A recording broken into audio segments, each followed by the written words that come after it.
आनंद काशीद यांच्या नेतृत्वात मराठा समाजासाठी अर्धवस्त्र आंदोलनाची सुरुवात, सरकार विरोधातील रोष तीव्र. मराठा आरक्षणाच्या मागणीसाठी महाराष्ट्रभर आंदोलने तीव्र होत आहेत. याच पार्श्वभूमीवर बार्शी तहसील कार्यालयासमोर आनंद काशीद यांच्या नेतृत्वात आजपासून अर्धवस्त्र आंदोलनाची सुरुवात करण्यात आली आहे. संघर्ष योद्धा मनोज जरांगे पाटील यांच्या पाठीशी ठाम उभे राहत मराठा समाजाला न्याय मिळवून देण्यासाठी हे अनोखे आंदोलन हाती घेण्यात आले आहे. आंदोलक अर्धवस्त्र अवस्थेत डोक्यावर घटे उभे राहून आमरण उपोषण करणार आहेत आणि सरकारच्या निष्क्रियतेचा निषेध करत आहेत. आंदोलकांनी सरकारवर गंभीर आरोप केले आहेत.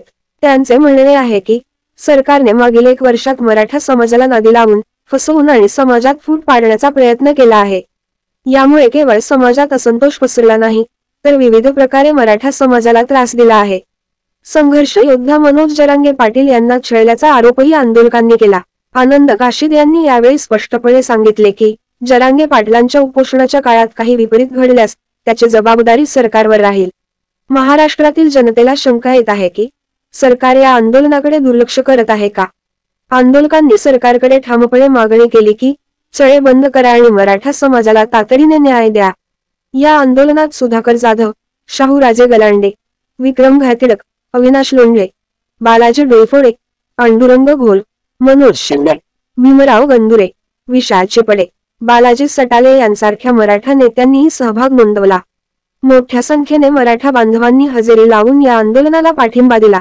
आनंद काशीद यांच्या नेतृत्वाखालील हे अर्धवस्त्र आंदोलन सरकारला एक मोठा इशारा देणारे ठरले आहे.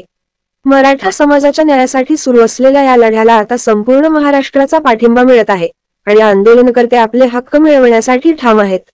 सरकारने या परिस्थितीची गांभीर्याने दखल घेतली नाही तर आंदोलन आणखी तीव्र होईल अशी चेतावणी आंदोलकांनी दिली आहे.